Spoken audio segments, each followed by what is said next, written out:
comencemos. Estamos entonces hoy en la Biblia. Aquí se ve, sí, aquí sí. Estamos hoy a 3 de octubre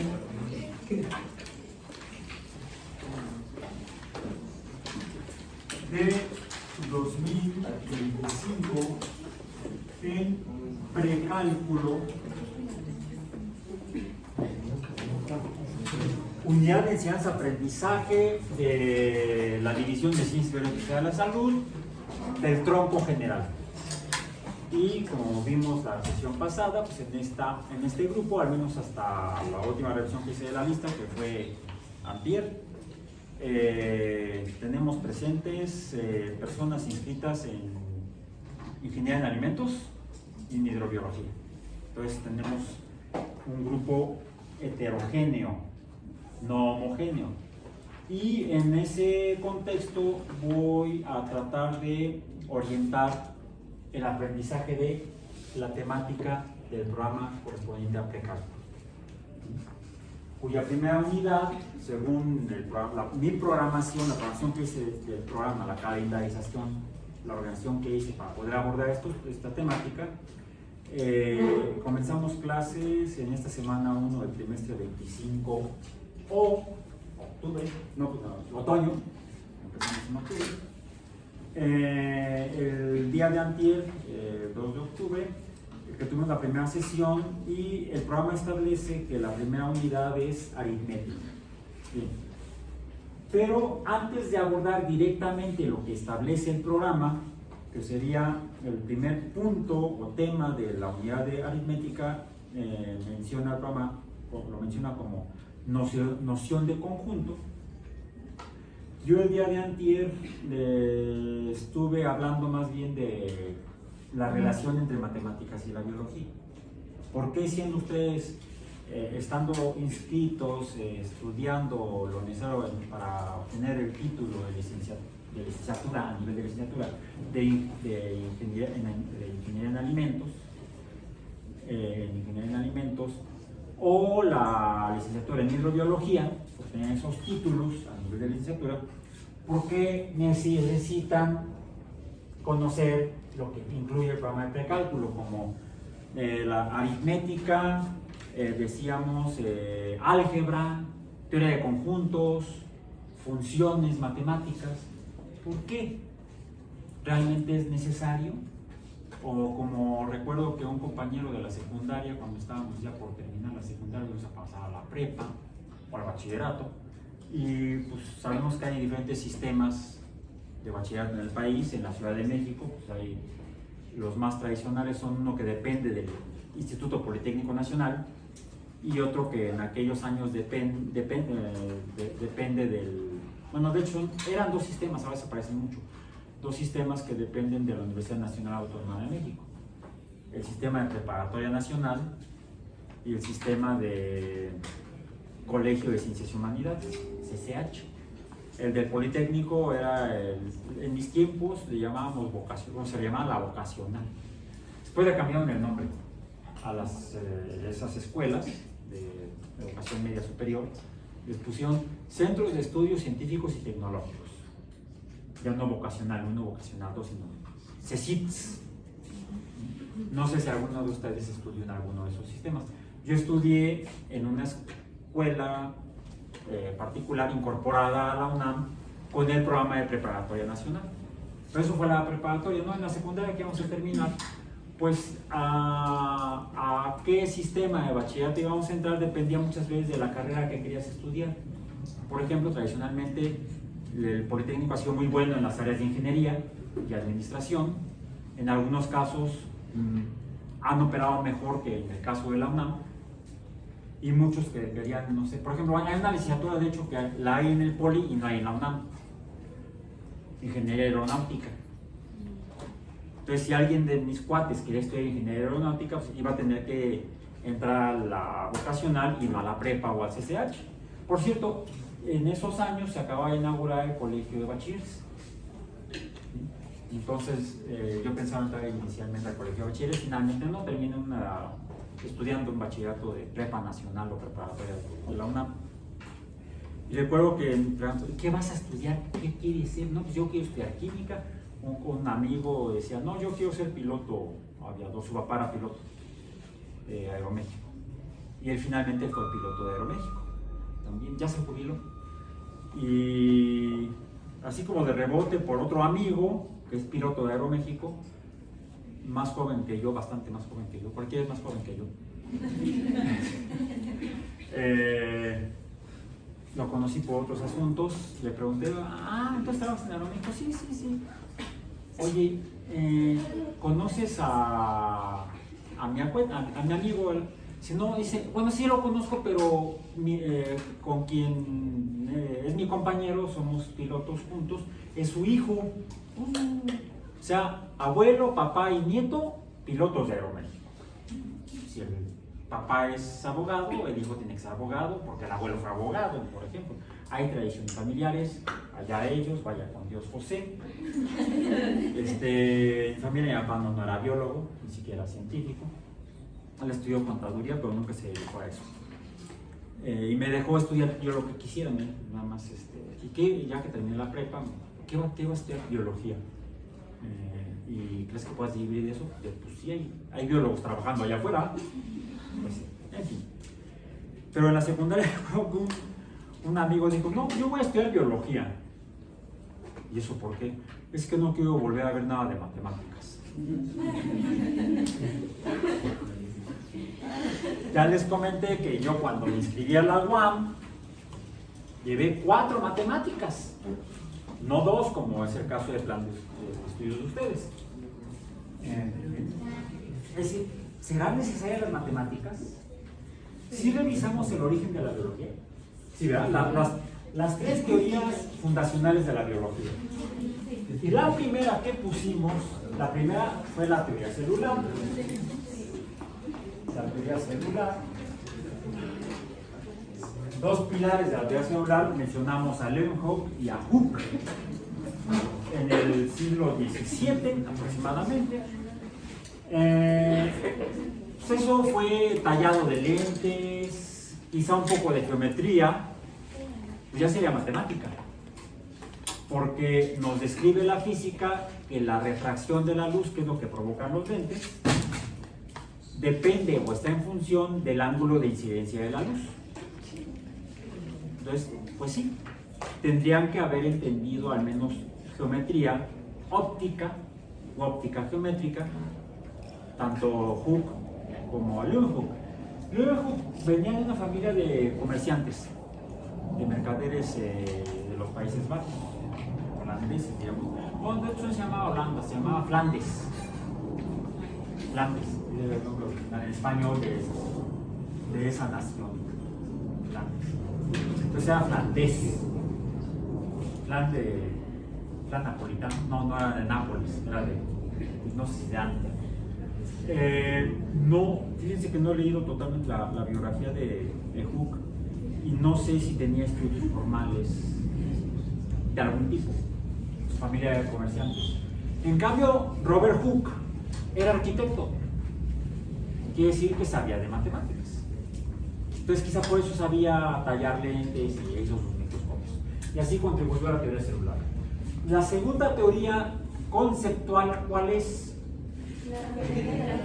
La teoría genética, que fue la tercera que se descubrió, cronológicamente hablando. En 1859, Darwin publica el libro del titulote, la teoría de la evolución, en 1859, y 6 años después es publicada lo que ahora llamamos la teoría genética. Vamos a poner el año, en 1865, por Gregor Mendel, fraile que había estudiado física en Moldavia, ¿sí? A nivel universitario. Como ya les comenté, el joven nunca se pudo titular. Era profesor de matemáticas y física en secundarias del lugar. Por cierto, presentó el examen para ser profesor de matemáticas y nunca lo pasó. Entonces, ¿cómo le hizo? Nos nombraron director de la escuela. Entonces podía dar clases por eso. ¿Compró la escuela? No, pues era fraile y de una orden relativamente modesta.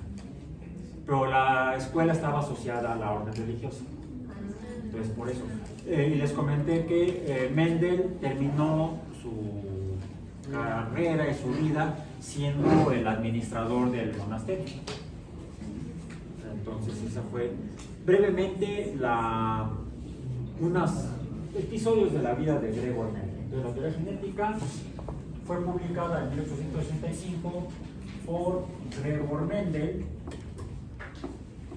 Y lo que les compartí en el CIPI, eso sí está el vínculo, fue, ¿quién me puede decir cuál es el vínculo que puse? Porque le puse Mendel and the P, está en inglés. Y, lo que se ve en inglés porque así estaba la referencia, 6 experiments that changed the world. Bueno, lo voy a decir en español. Mendel y el chícharo. En 6 experimentos que cambiaron al mundo. Un documental de 1999, narrado por Ken Campbell, producido en el Reino Unido, está en inglés, bueno, está doblado, el lenguaje original está en inglés, está doblado, de hecho, en el fondo se oye el audio original. Y fue publicado originalmente en el canal de National Geographic, en Inglaterra, por cierto. National Geographic en Inglaterra, no National Geographic en los Estados Unidos. Con una duración de 24 minutos el documental completo. Pero, ¿cómo lo puse yo? Lo puse en el CIPI. ¿Cómo lo vieron? Está en YouTube. Está en 3 partes. Los 24 minutos están recortados en 3 partes. Y el vínculo que les puse es a la segunda parte del documental. Pueden ver el documental completo. Cuando uno abre el documental en YouTube, aparece luego en los adicionales, ahí aparecen los otros 2 capítulos. Bueno, las otras 2 partes de este documental. ¿Ya lo vieron? ¿Alguien lo vio? ¿Alguien lo pudo ver? ¿No? Recomendación, véanlo. Para que no les cuente yo todo el chiste. Bueno, brevemente, en ese documental, el presentador, Glenn Campbell, reproduce los experimentos de Mendel. Incluso en el mismo monasterio, en la República Checa. Nada más que no en el mismo invernadero, porque ya no existe. Los experimentos Mendel los hizo en invernadero. ¿Sí? Sembró chícharos en macetitas dentro de un invernadero que ya no está, pero en el mismo monasterio le dieron chance, les dieron oportunidad a los productores del documental que Ken Campbell pudiera reproducir los experimentos de Mendel. Entonces siembran los chicharitos, esperan a que crezcan. Por supuesto, el documental no lo hicieron en una semana, ¿verdad? ¿Ya han sembrado chícharos? Yo tampoco. ¿Tú sí? Desde la primaria. No, yo sembré frijolitos. Desde el kinder. Sí. El típico experimento de preescolar del chícharo. En cama de algodón con agua. Ahora puede ser en la primaria o en el preescolar, depende de la escuela. Bien, bueno, entonces, esos experimentos en realidad fueron una serie de experimentos que realizó Mendel y los repitió a lo largo de 8 años. ¿Cómo sé eso? No lo estudié en la universidad. Cuando llevé el curso de genética, usamos libros de genética. Y no leímos el artículo originalmente. Ya leímos refritos. Y siempre me quedó la curiosidad. Finalmente, hace algunos años lo encontré en internet en formato PDF. Y es el que les puse a disposición en el sitio. El artículo es un artículo que presentó él de manera oral, les comenté, en un congreso de botánica de la Sociedad Botánica de Moldavia, titulado Experimentos en la hibridación de las plantas, en español, porque la versión original está en alemán. También encontré el artículo en alemán, pero como no sé alemán, pues no lo leí. Afortunadamente encontré el artículo en español, traducido al español. Experimentos en la hibridación de las plantas, publicado y presentado en 1865. Yo les indiqué en el CITI que no tienen por qué leer el artículo completo, porque sí está algo extenso. Y aquí me permití descargarlo hace rato. Aquí está. Son 25 páginas. Es un artículo científico. Y me voy a permitir leer una parte. Aquí está. Dice, experimentos en la hibridación de las plantas, 1865, por Gregor Mendel. 1. Observaciones preliminares. La experiencia de la fecundación artificial, tal como se efectúa en plantas ornamentales para obtener variaciones en su color, ha dado lugar a los experimentos que serán analizados aquí. La notable regularidad con la que las mismas formas híbridas siempre reaparecieron cada vez que hubo fecundación entre las mismas especies, indujo a emprender los experimentos más adelante, con el objeto de seguir el desarrollo de los híbridos en su progenie. ¿Qué es un híbrido? En biología. No digo en ingeniería porque ya no, los Tesla no son híbridos, son eléctricos nada más. En cambio, Toyota fabrica autos híbridos. ¿Sí? O sea, cruzan un carro con otro. Oye, yo tengo mi vehículo híbrido. Ah, ¿sí tienes un Toyota? No, tengo una mula. En biología, un híbrido es una mula. ¿Qué es una mula? Fue el primer vehículo híbrido que hubo en el mundo. Pues sí. ¿Qué es una mula? Hoy en día, profesor, la ficha de 6 es. No, esa es otra. La mula de 6 es el dominó. ¿Qué es entonces? Bueno, que se juntaron, creo que es un... Nada más se juntan así como pates. No, bueno, se cruzan dos especies de... Son los productos, la progenie, los hijos de un burro con un caballo, no. No, eso sería otro tipo de relación. No solamente interespecífica. Son el burro y el caballo son dos especies de equinos diferentes. Biológicamente son dos especies distintas. Que por cierto, el concepto de especie en biología es un desmadre. Porque no hay un solo concepto de especie en biología. Tenemos problemas en biología, que es una ciencia fundada a partir del siglo XVII como ciencia. Entonces, ¿no es exacta? No, no es exacta. Como ninguna ciencia es exacta. La ciencia, entonces, ¿qué es? La ciencia es una forma de conocer el mundo. Decía Carl Sagan, science is a way of thinking, much more than it is a body of knowledge. La ciencia es más una forma de pensar que una parte del conocimiento. La ciencia no es estrictamente la biología, ni la matemática, ni el cálculo, ni las funciones, ni la genética, sino la forma de pensar para desarrollar la genética, la teoría celular, la biología, la matemática, la química, la sociología. Se desarrollan esos conocimientos a través de las herramientas de la ciencia. Y esas herramientas son hasta la forma de pensar en ciencia, la forma de observar, la forma de registrar, la forma de medir, los instrumentos para medir, las bases sobre las cuales diseñamos los instrumentos para medir y analizar, para conocer. Y todo eso en su conjunto forma la ciencia, hasta cómo lo hacemos. Y eso distingue esa forma de conocer llamada ciencia de otras formas de conocer. No es la única manera de conocer. La más antigua y más simple es la experiencia práctica, cotidiana, a la que científicamente le llamamos empiria. Son conocimientos empíricos, lo que aprendemos a lo largo de la vida de manera informal, vamos a decir, a través de la experiencia, la cual también es una herramienta de la ciencia. La empiria es una herramienta muy importante en ciencia, no solamente el método científico. Bueno, entonces, en biología hay una definición de especie para lo que es el mundo animal, lo que estudia la zoología. Y el concepto de especie en zoología no es idéntico en botánica, por ejemplo. Porque las plantas, yo les saco la vuelta.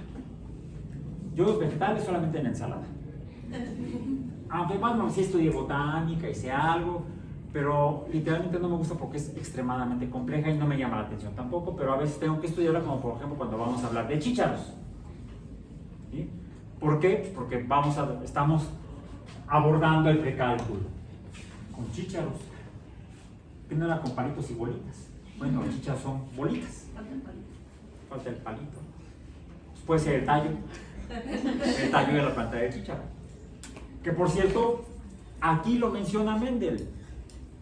Decíamos entonces, un híbrido en zoología es la cruza de un burro con la hembra de un caballo o una yegua. Sí, porque si juntamos un caballo y un burro no vamos a obtener, no sé qué vayamos a obtener. No me interesa, no me meto en la vida privada de los equinos. Sí en la vida biológica. Entonces, si se puede, algo que define la biología en zoología, o como se define una especie en zoología, es aquel grupo de organismos animales con características comunes que cuando se reproducen, el producto, la progenie, es fértil. ¿Sí? Se puede reproducir también. Y entonces la especie se perpetúa, permanece, no se extingue. ¿Qué es un híbrido? De acuerdo a la definición de especie en zoología, entonces uno puede decir, entonces no puedo cruzar dos especies distintas porque no van a dar un producto. Bueno, a veces sí lo dan. A veces sí lo dan. Pero, por ejemplo, en el caso de equinos como el caballo y el burro, cuando el caballo es hembra, una yegua, que es cruzada con un burro, se produce una cría, la cual es infértil y además es físicamente un poco diferente al burro y al caballo. Tiene características fisiológicas, morfológicas distintas al caballo y al burro. Y le llamamos mula. Las mulas no son fértiles. Es decir, no podemos cruzar dos mulas, un macho y una hembra, porque sí se produce macho-hembra, pero ambos son infértiles. Si queremos obtener más mulas, necesitamos volver a cruzar otro burro o el mismo burro con otra yegua o con la misma yegua. Y obtendremos entonces mulas. Son híbridos. Aún en zoología hemos aprendido que la biología es un desmadre. ¿Por qué? Aún en zoología esta regla o definición de especie no se cumple. ¿Por qué? ¿Qué es un lobo? Mamífero, carnívoro, canino.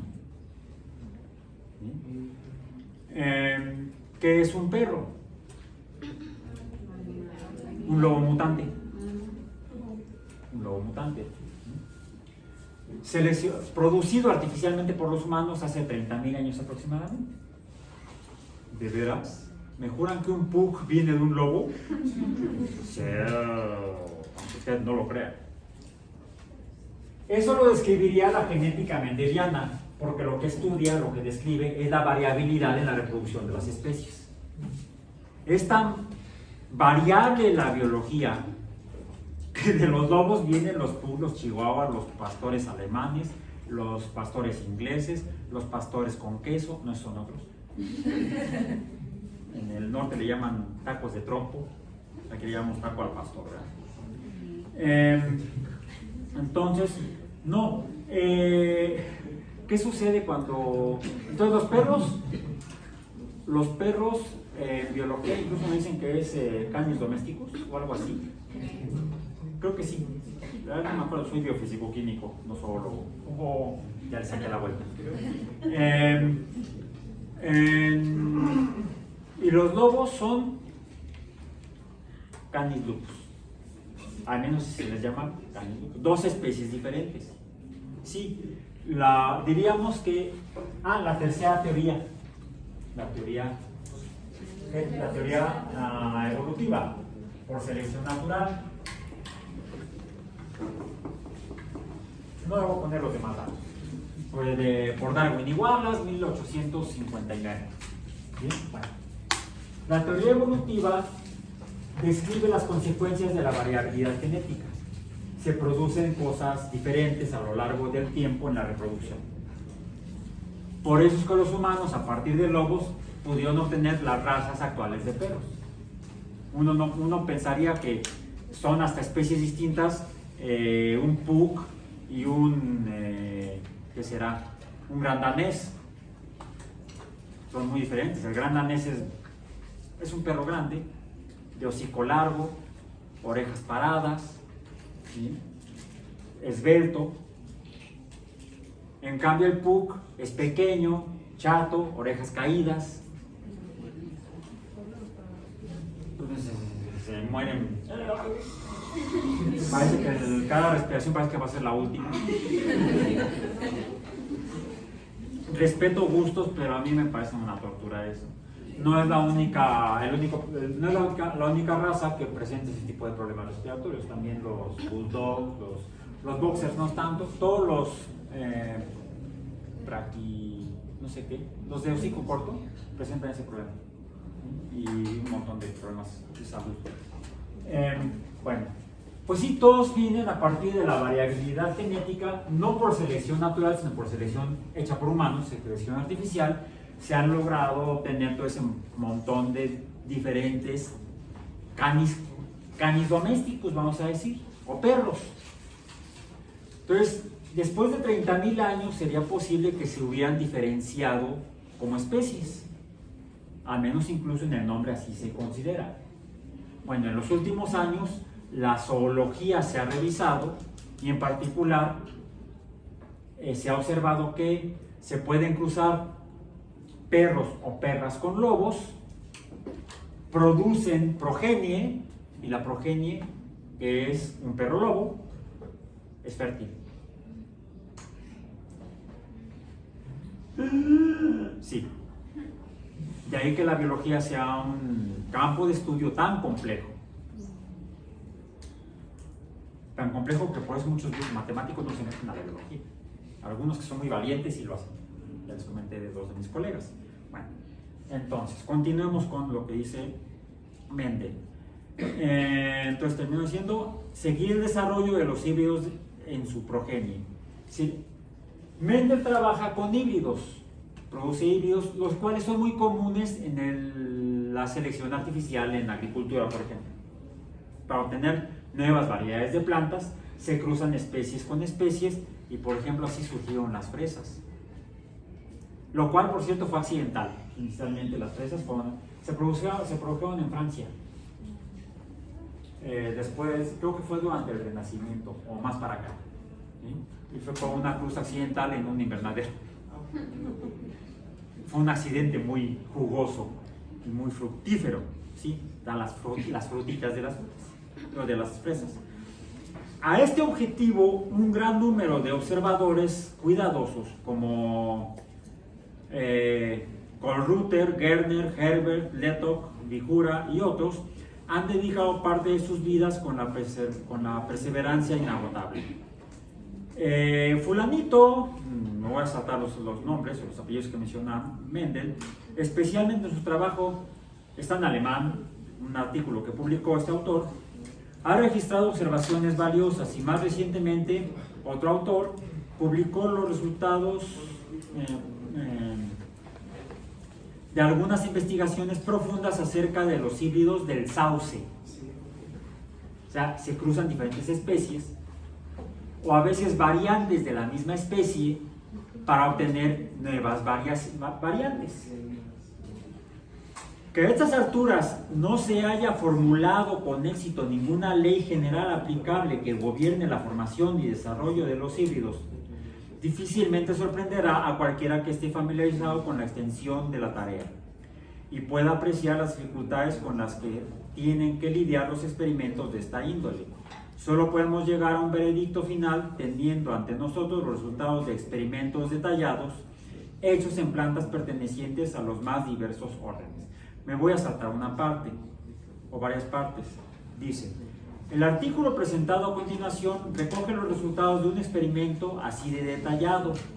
Este experimento se limitó prácticamente a un pequeño grupo de plantas y está ahora, después de una investigación de 8 años, ya no lo inventé yo, aquí lo leí, concluido en lo esencial, quiere decir que le faltaba todavía más. Si el plan en base al cual esos experimentos separados fueron dirigidos y llevados a cabo era la mejor manera de conseguir el fin deseado, se deja a decisión del lector.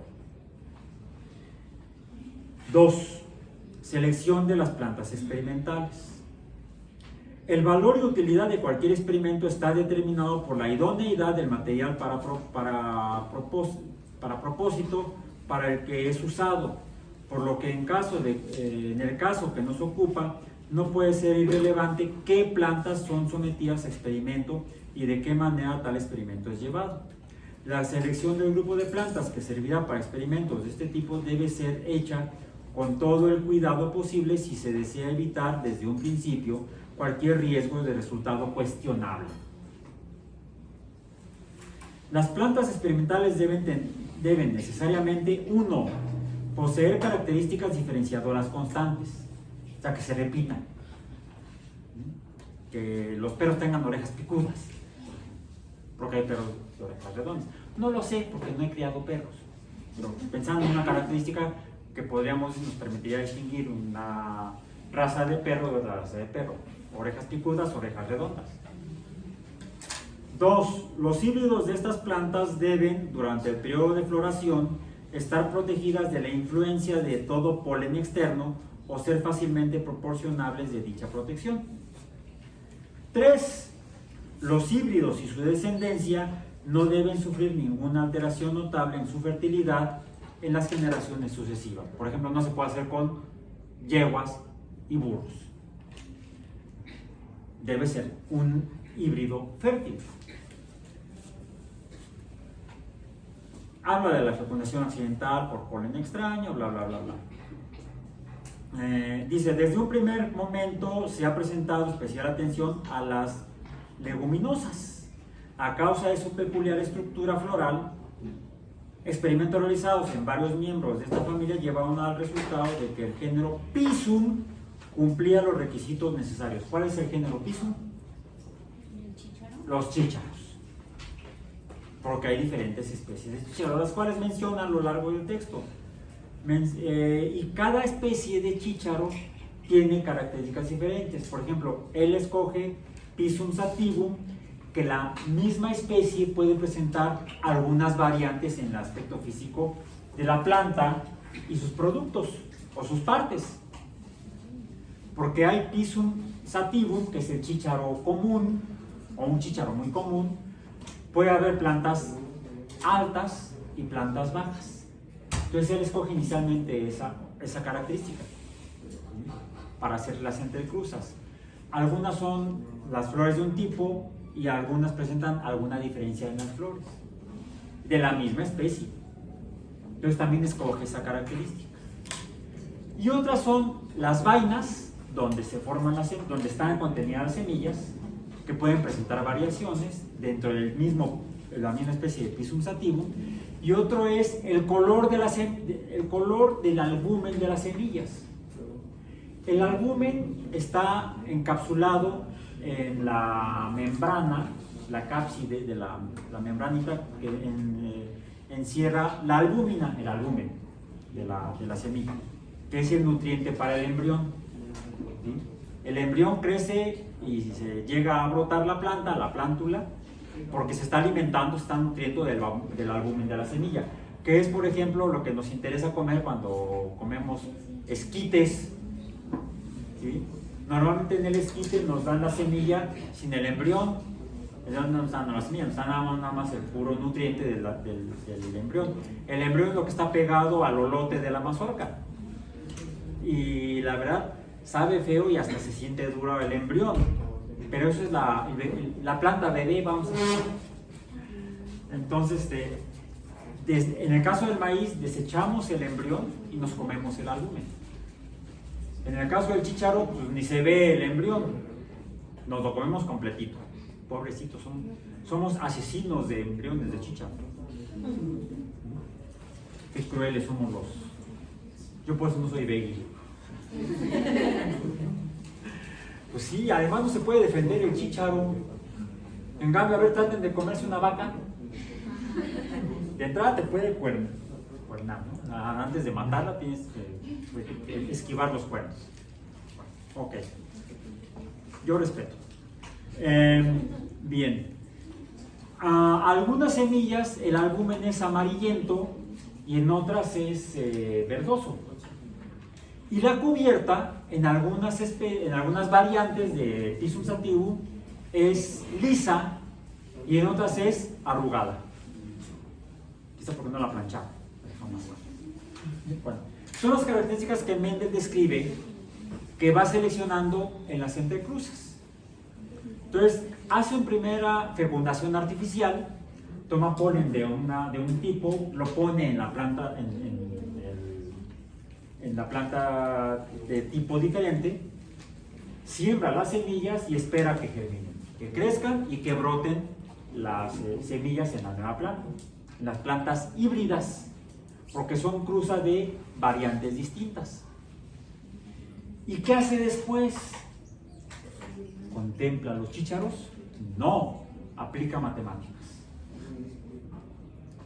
Aplica matemáticas. Si nos pasamos al punto número 3, división y disposición de los experimentos. ¿Alguien tiene por ahí el artículo? ¿Sí? Bueno, ábranlo, véanlo. En el número 3, en la página 3, ¿qué es lo que nos muestra? Números, comenzamos con números. Dice, primer experimento, 60 fecundaciones en 15 plantas. Segundo experimento, 58 fecundaciones en 10 plantas. Y así sigue hasta, dice, séptimo experimento, 37 fecundaciones en 10 plantas. Está usando números para contar de entrada cuántas fecundaciones y en cuántas plantas. Está usando números. Bueno, pero esa es la parte inicial del experimento. Las fecundaciones artificiales. Siembra, pasamos al número 4 y dice las formas de los híbridos. Aquí describe cuáles son las plantas que usó. Describe que son forma redonda de la semilla, color amarillo del albumen, color gris o gris parduzco o marrón del recubrimiento, la forma inflada de la vaina, el color verde de la vaina inmadura, la distribución de las flores a lo largo del tallo y la mayor longitud del tallo. Estas son las características anatómicas que él pretende observar, cómo cambian en la primera progenie y luego hace un entrecruzamiento de las plantas y lleva a una segunda progenie para ver cómo va distribuyendo esas características a lo largo de generaciones. Por ejemplo, tú tienes el cabello chino. ¿Tu mamá o tu papá tienen el cabello chino? Mi mamá. Tu mamá. Tu papá lo tiene el cabello lacio. ¿Sí? ¿Tienes hermanos o hermanas? Sí. ¿Y cómo es su cabello? Igual chino. ¿Igual chino todos? Nada más uno. Bueno, Tengo dos hermanos. tú tienes dos hermanos. O sea, son 3. De los 3, 2 salieron con cabello chino y otro con cabello lacio. ¿Por qué? La explicación quizá está en los experimentos de Mendel. En este caso en el caso de tu familia hay una distribución de 2:1. Estamos usando números para poder entender los resultados de la anatomía de organismos. Tus abuelos, dices que tu mamá es de cabello chino. Tus abuelos maternos, Creo que mi abuela no. tu abuelo tendría el cabello chino. Tu abuelo tal vez no, o no lo conociste, o tal vez no tenía cabello cuando lo conociste. Podría suceder. Bueno, tendrías que ver fotos antiguas, ¿no? ¿Y familia paterna? ¿Abuelos paternos? Ay, no me acuerdo. No te acuerdas. ¿Qué les parece si hacen este tipo de investigación familiar. ¿Cómo está la distribución del cabello chino? A mí se me china cuando me empieza a crecer. Cuando me lo corto se ve como si fuera lacio, pero no está tan chino como el tuyo, está más bien ondulado. Es una bronca. ¿Sí? Es que mi cabello es como yo, rebelde. Ok. ¿Se comportará como las características de los...? No lo sé, ¿eh? Se me ocurrió ahorita que dije, bueno, alguna característica muy notable es el cabello chino. Hoy en día no uso de esas planchas para enroscar el cabello. Y bueno, los humanos somos inconformes. Hay quienes se detienen el cabello chino y usan la plancha para laciarlo, ¿no? Entonces, somos inconformes, somos rebeldes. Muchos otros son muy conservadores. Yo conservadores no me gusta el glutamato de sodio. No me gustan los conservadores. Sí, es un conservador de alimentos. Bueno, luego en el número 5, la primera generación a partir de los híbridos. ¿Cómo salieron? Y lo que vamos a encontrar dice, primer experimento 1, forma de la semilla. Y aquí viene, definitivamente tenía que ser monje. Pero no budista, monje católico. Porque tenía paciencia de monje budista, Mendel. Fíjense, forma de la semilla de 253 híbridos, o sea, plantas, o sea, fueron 253 plantas. ¿Cuántas sembró? Un montón. ¿Cuántas semillas obtuvo? Las tuvo que contar. 7,324. Yo no lo habría hecho. 7,324 semillas fueron obtenidas el segundo año de prueba. Entre ellas, 5,474 eran redondas o redondeadas. Y las separó de las que eran angulares o arrugadas, 1,850. No solamente las contó, sino que las estuvo separando en recipientes diferentes. Paciencia de monje. De ahí se deduce una proporción. ¿Qué es una proporción? A ver, comenzamos con números a partir de los experimentos de Mendel. Números. Tenemos total de semillas. Total de semillas, ¿cuántas dijimos? 7,324. De esas dice que hay en la segunda reproducción, la producción de semillas redondas y arrugadas.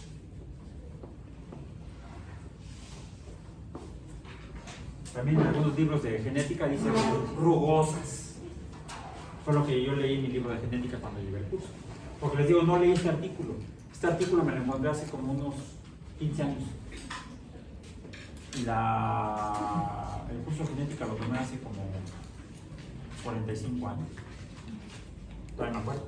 Todavía me acuerdo de mis profesores. Lo tomé 2 veces. La primera de oyente por gusto y la segunda ya me inscribí. Y todavía están por ahí mis 2 profesores. Sí, todavía viven. Ok.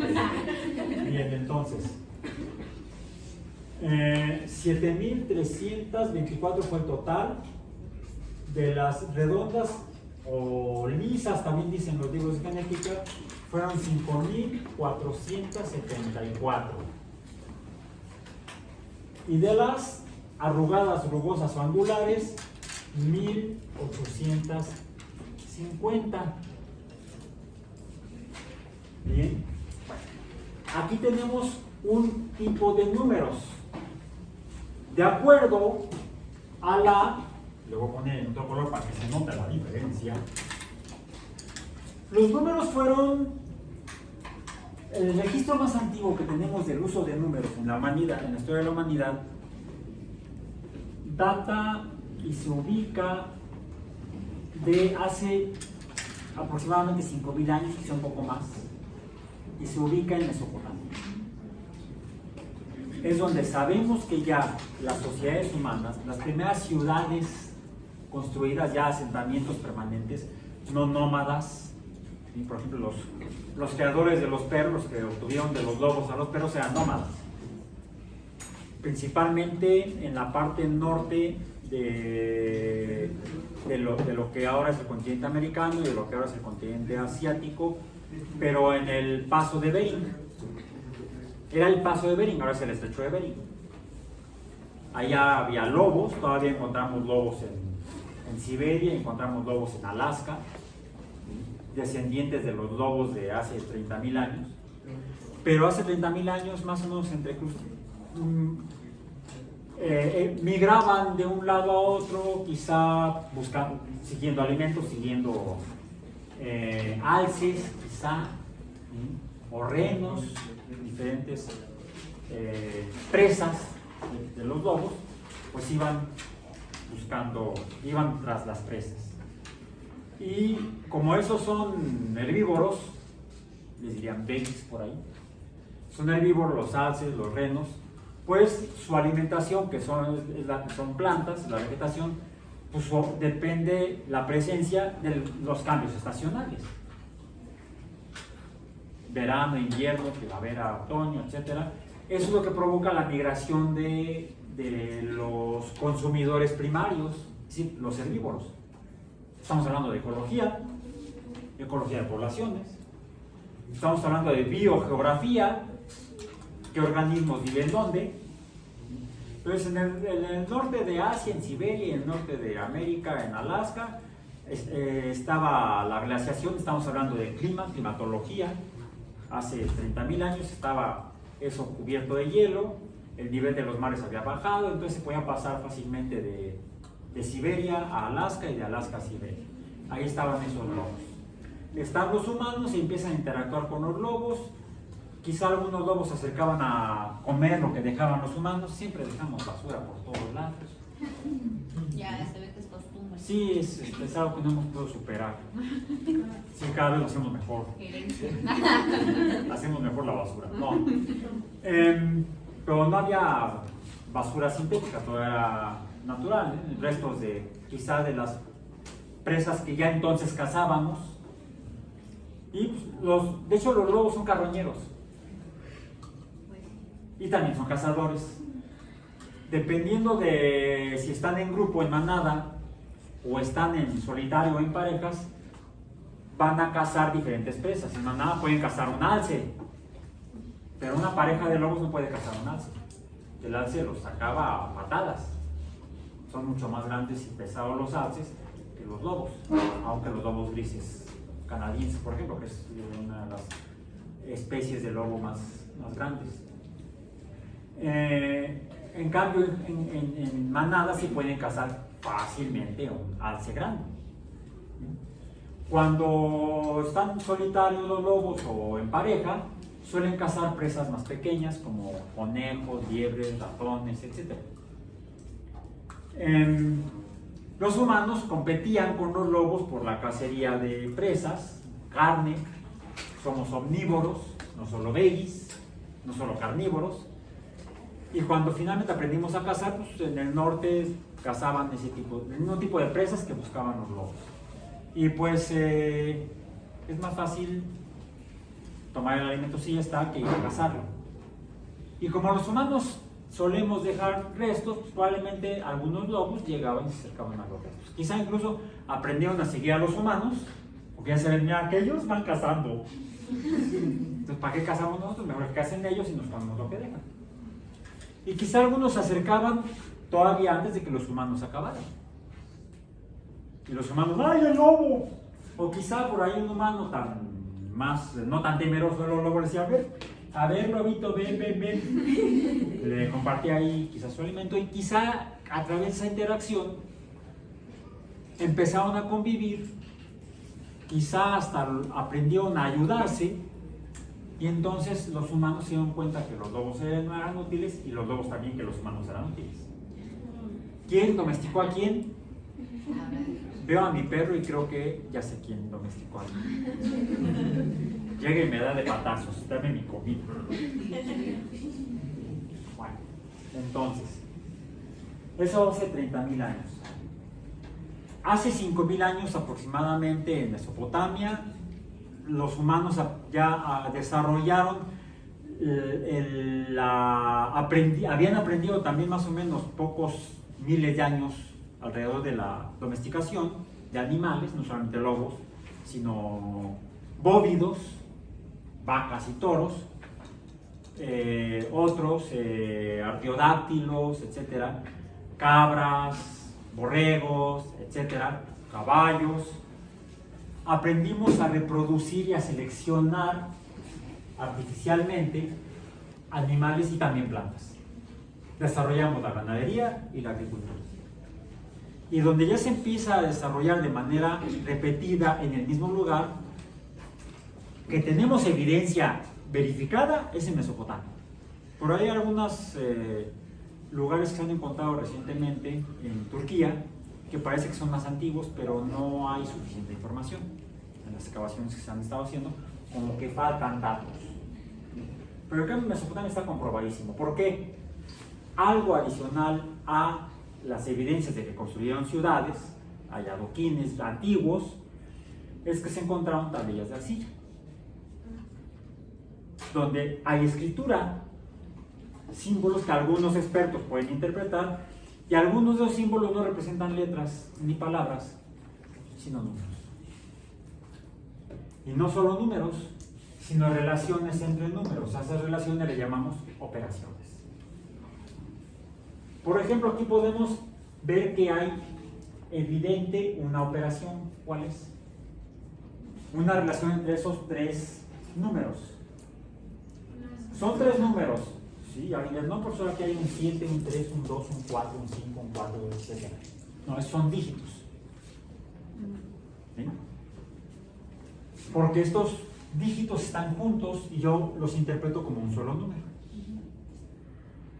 Si yo tengo por acá nada más un 4 y luego por acá un 7, yo puedo interpretar que podría ser un 47 o un 4 y un 7. Entonces tenemos que aclarar cómo los representamos. Preferentemente le ponemos aquí en medio una coma para separar. Y así es como se hacen matemáticas para separar números diferentes. Ahora, los números que encuentra uno en las tablillas de arcilla en Mesopotamia, ya no las encuentra uno, están en el Museo Británico. No. Sí, Como siempre. como siempre. No muestran estos números, sino otros símbolos para representar cantidades. ¿Qué son los números? Los números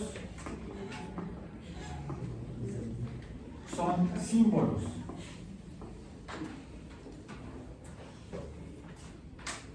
De cantidades. Las cantidades son interpretaciones de abundancia o escasez. Mucho o poco. Bueno, pero ¿qué tanto es tantito?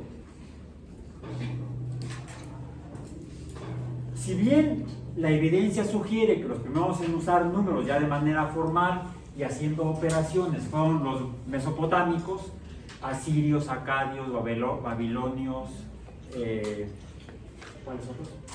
Asirios, sumerios, por ejemplo, todos ellos habitaban en esa región de Mesopotamia hace aproximadamente 5.000 años. Hay evidencias, hay una en particular que se interpreta como la primera muestra de que los humanos usaban números hace más de 10.000 años en el norte de África. Por ahí se encontró un huesito, como más o menos el tamaño de una pierna de pollo, del hueso de una pierna de pollo, con marcas. Alguien lo estuvo mordiendo, pues sí, como fue al Kentucky tomando. Y abajo marcado. No, las marcas son rayas paralelas, más o menos de la misma longitud, y en secuencia una cierta cantidad de rayas, una separación y otra cantidad de rayas, como si alguien estuviera contando. Desafortunadamente no se ha encontrado algo más que explique qué carambas es eso. Pero no tiene cara de que sean rayas al azar, mordidas, vamos a decir. Como que alguien lo hizo intencionalmente. Quizá porque estaba contando, ok, ¿cuántos antílopes hay ahí que podemos cazar? Tantos. ¿Y cuántos somos nosotros? Ah, pues tantos. Ah, sí, conviene. Quizá estoy hipotetizando. Bueno.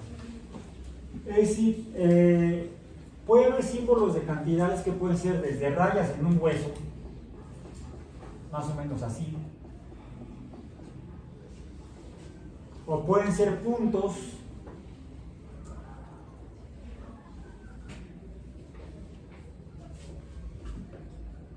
y aquí voy a poner 5 puntos, no me da flojera, mejor pongo una raya. Soy maya. Números mayas.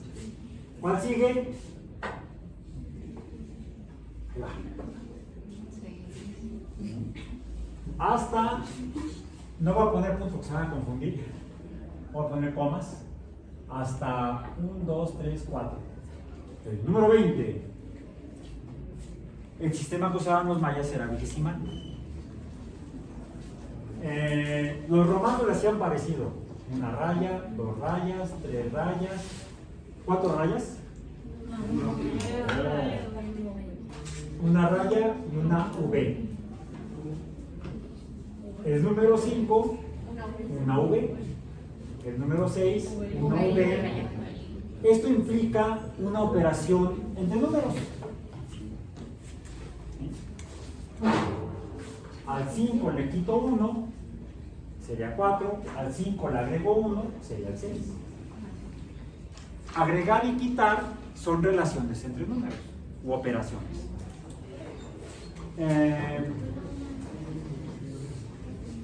Llega un latinero romano a una cantina. Llega: cantinero, 5 cervezas.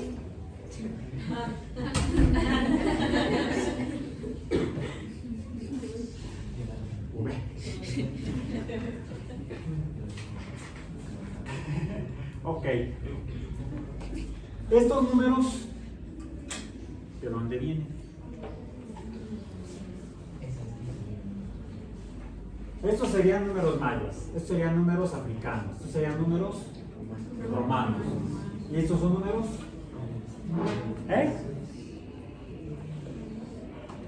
No sé, ¿cómo? No. Sí, le echamos la culpa a los árabes. Pero eso es porque cuando los europeos recibieron estos números, los conocieron, que usaban estos antes de la teoría celular, fue a finales de la Edad Media, más o menos, no, bastante antes, fue con el desarrollo del Islam. El Islam se da a partir del siglo VIII, 700 y ferias, cuando nace el profeta Mahoma, más o menos.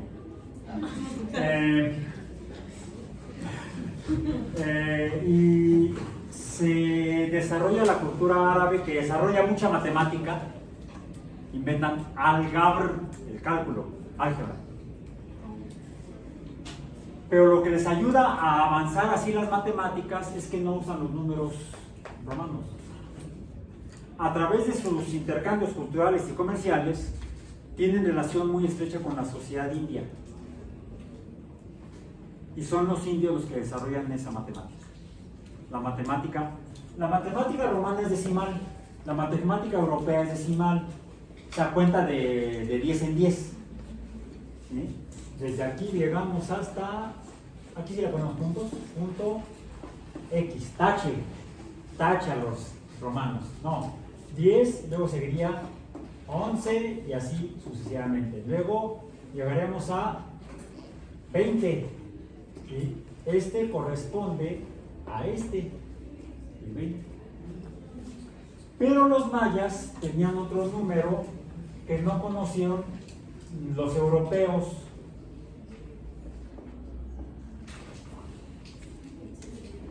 El 0.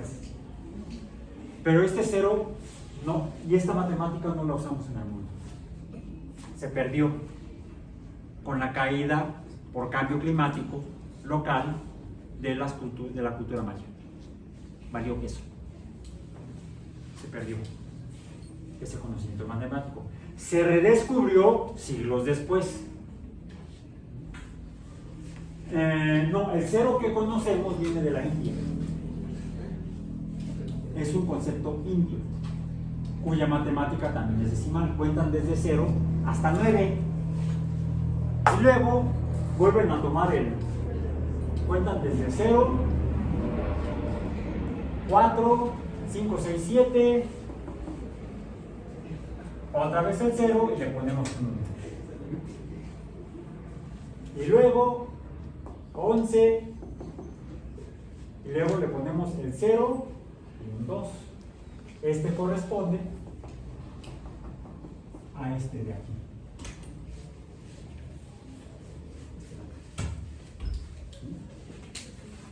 La matemática romana y la matemática india cuentan de 10 en 10, son decimales. La matemática maya contaba de 20 en 20, era vigesimal. Por cierto, los mesopotámicos, los que desarrollaron los números y los usaron para hacer operaciones y de esa manera usar esa matemática para sus trabajos agrícolas, ganaderos, para la distribución de los productos entre la sociedad de las ciudades, y eso lo hace una de las profesiones más antiguas, no necesariamente la de matemáticos, sino la de contador de cosas, contador de plantas, contador de semillas, contador de monedas, contador público, ¿sí? Fue en Mesopotamia. Ahí usaban un sistema sexagesimal. Contaban de 1 a 60 y todavía lo usamos. 60 minutos son 1 hora, 60 segundos son 1 minuto, por ejemplo. Y múltiplos de 60 los usamos, por ejemplo, para el círculo. ¿En cuántos números dividimos un círculo? 360, que es un múltiplo de 60. Es una matemática sexagesimal, la mesopotámica. Entonces, diferentes sociedades humanas pudieron desarrollar diferentes formas de usar los números, pero parece que todos venían de África. Pues sí.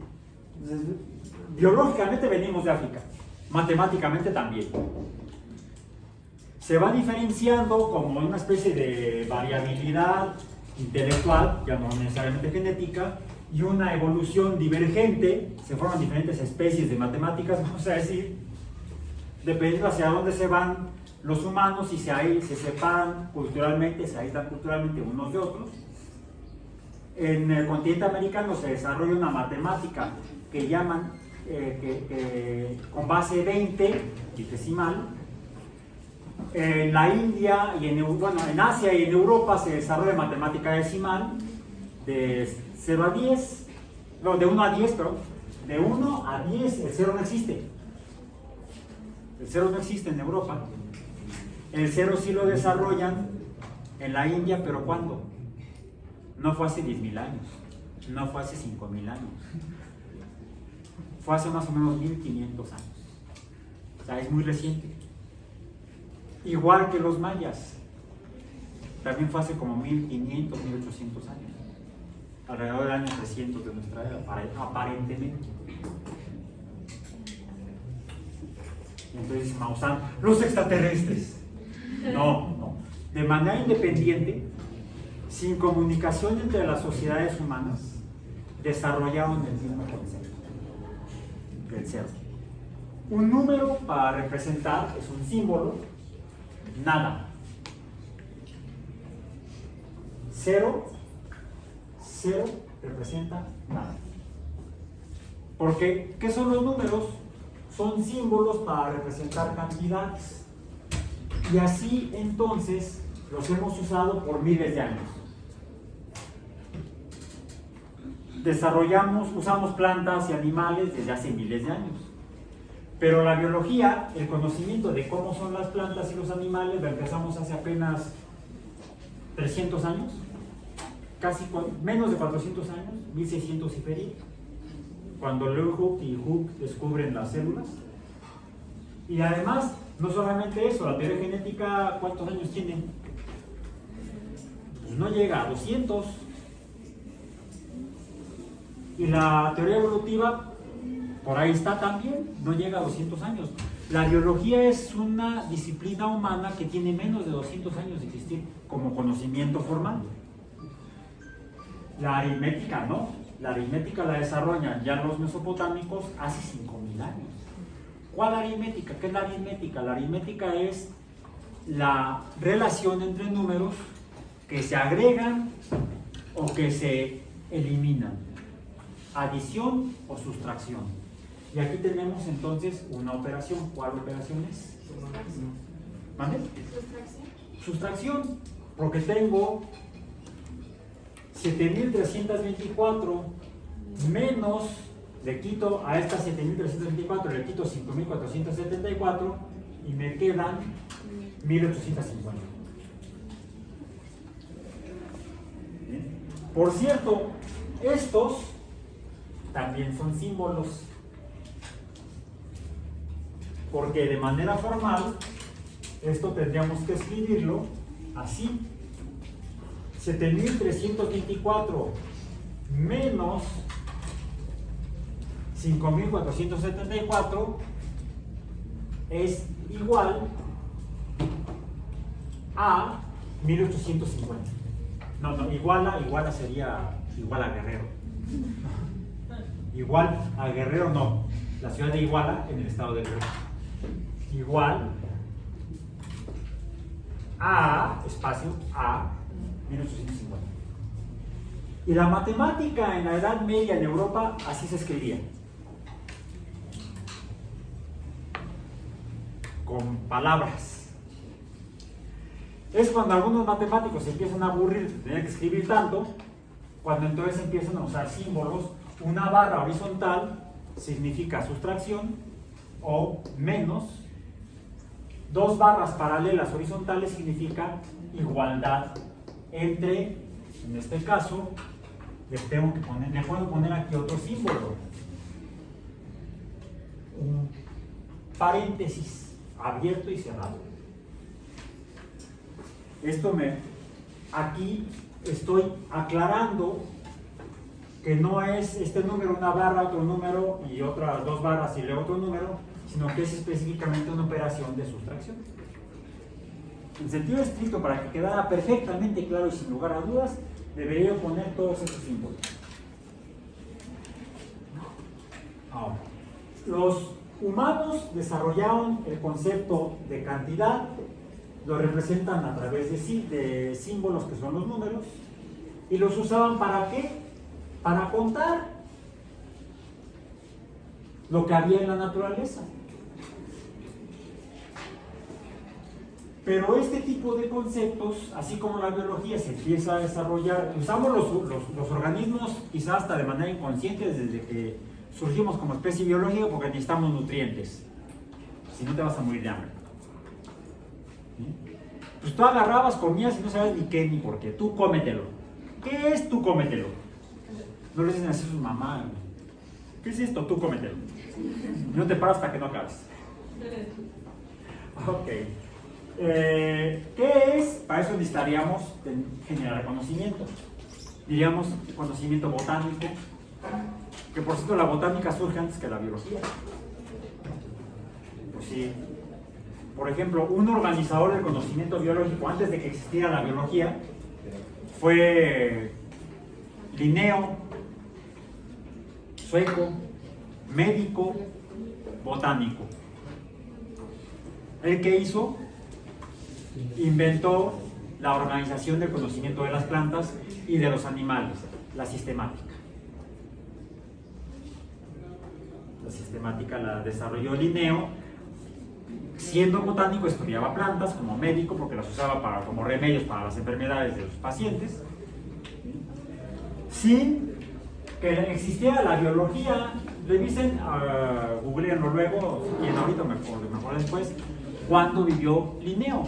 Carl von Linné. En español, Carlos Linneo. Anoten ahí. ¿Cuándo vivió Carlos Linneo? ¿Cuándo publicó sus trabajos? ¿Ya estaba esto? ¿O no? Por ejemplo. Bueno. La biología como tal se forma ya, podemos decir, como ciencia formal, en el siglo XIX. La matemática la usamos desde hace 10.000 años, como las rayitas del hueso. El lugar donde encontramos el hueso se llama Ishango, se conoce como el hueso de Ishango. Hace 10.000 años usábamos números, hace 5.000 años en Mesopotamia ya se hacían operaciones aritméticas. ¿Pero qué son los números? A símbolos. Bueno, pero hay diferentes tipos de números. Por ejemplo, los romanos no conocían el cero, no usaban el cero y sí contaban, por ejemplo, llegábamos del 1 al 10 y del 10 al 20 y de aquí hasta ¿cuál? La C, el 100. Contaban, por ejemplo, soldados. 100 soldados, ¿cómo se llama eso? Una compañía. Sí, también es con C, pero eso lo aprendí cuando hice mi servicio militar. 100 soldados son una compañía. Sí somos muchos, venimos acompañados. No, menso. Es una compañía que es un cuerpo militar, un grupo militar. La compañía está dividida en pelotones. Y las compañías agrupadas forman batallones. Los batallones agrupados forman divisiones. Es una sistemática militar. Así como Linneo hizo la sistemática biológica, inicialmente botánica. Bueno, los romanos contaban soldados. ¿Cómo se llamaba el grupo de 100 soldados romanos? En las legiones romanas. Hasta en la Biblia vimos. En el Nuevo Testamento. Sí, puede ser educativa la Biblia. Puede ser nada más un libro que todos los políticos mencionan. Si he leído la Biblia. ¿Qué libro has leído? La Biblia. La mayoría de la gente, quien contesta así es porque no ha leído ni la Biblia. La siguiente pregunta sería, bueno, ¿qué versículo de qué capítulo es el que más te ha impactado, gustado, más te ha ilustrado mejor? El sermón de la montaña, no sé. Bueno, no recuerdo exactamente dónde, pero es en el Nuevo Testamento, en los Evangelios, cuando se van a escabechar al cuate lo van a colgar del palo. Mencionan en el proceso a los centuriones. Ah, verdad. A ver, estamos en la Guam Iztapalapa. ¿Han ido a la ceremonia que se hace en la Semana Santa? Yo tampoco. No sé. Me ha tocado pasar por ahí cuando sucede. Yo vine aquí a la universidad, no lo he vuelto a hacer desde hace muchos años, porque es imposible pasar. Pero bueno, hacen ahí la escena de los centuriones dándole, como lo hacen luego los, como le hicieron ayer a Yanis. No, pero no tenían extinguidores entonces. Los centuriones no usaban extinguidores. Bueno, mencionan los centuriones. El centurión era el comandante de ese grupo de 100 soldados, la centuria. 100 soldados. Pues sí, centuria significa 100. De ahí viene. Centuria. Así le llamamos incluso a los 100 años, una centuria. La letra C. Ok.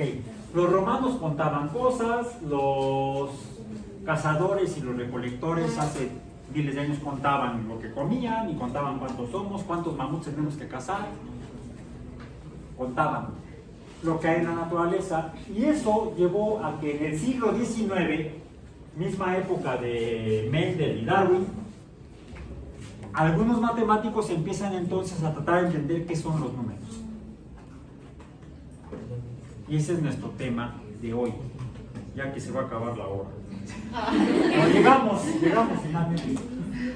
Lo que nos explica la naturaleza de los números, la naturaleza matemática de los números, es la teoría de conjuntos, que se parece a la teoría de conjuntos biológicos, a la sistemática de Linneo. Nada más que Linneo piensa en conjuntos mucho antes que los matemáticos. El principal proponente de la teoría de conjuntos sobre números o conjuntos numéricos es un alemán llamado Georg Jorge, en español, Cantor. Y él es el que nos describe con base en la comprensión de los números, de diferentes tipos de números, y no por la representación de los símbolos para los números, sino los diferentes tipos de números. Y es aquí donde voy a acudir al trabajo de Mendel, después de donde dice aquí, en el mismo párrafo donde dice experimento 1. Experimento 1. Los números que los humanos usaban o han usado desde hace 10.000 años o más para contar cosas en la naturaleza, Cantor y los matemáticos del siglo XIX les dan el nombre de números naturales. Y son todos los números que nos permiten contar cosas. Ahora, hay un número muy particular, el 0. Tanto el maya como el indio o arábigo, podemos decir indoarábigos.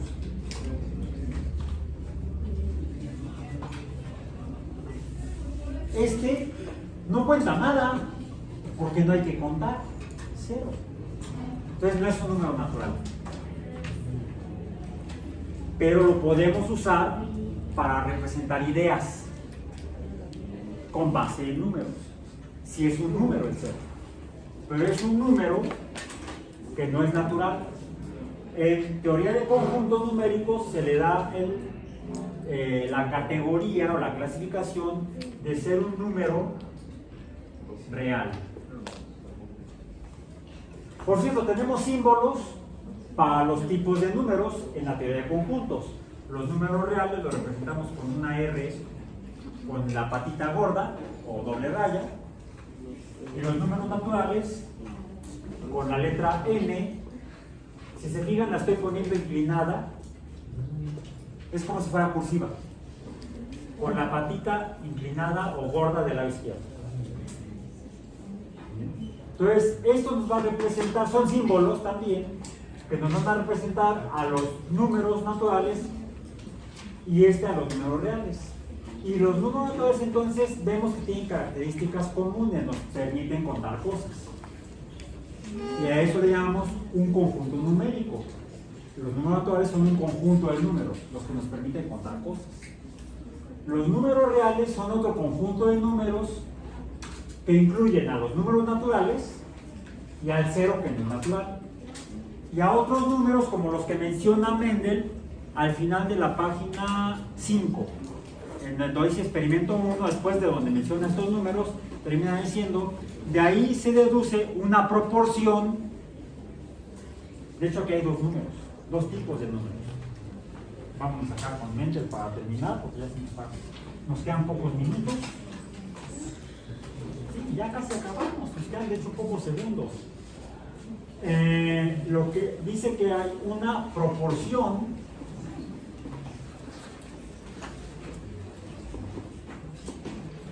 lo voy a poner así, proporción de, si no, para no confundirnos, 2, arriba 96 2.1.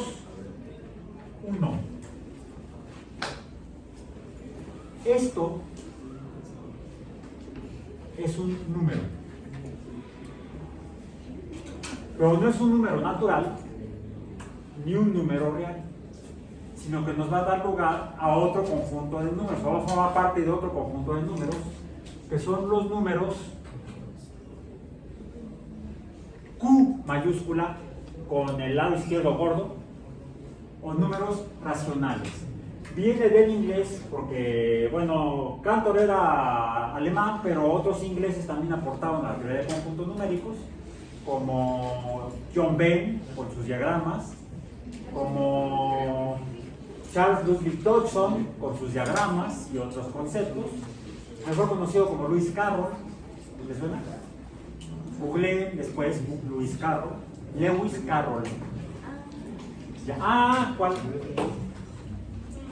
Feliz no cumpleaños a ti, a mí. Feliz no cumpleaños a mí, a ti. Es una pista. Quotient, cociente, o proporción, o razón o proporción. Razón, proporción o cociente tiene el mismo significado o sentido, y es este tipo de número que podemos representar gráficamente o por escrito de maneras distintas. Esto es un número racional, pero aquí adentro hay otro número. El 296, lo voy a poner como lo escribimos en español en México, punto. Es un número no entero, es un número fraccionario. Eso lo revisaremos con más calma el próximo martes. Por hoy terminamos.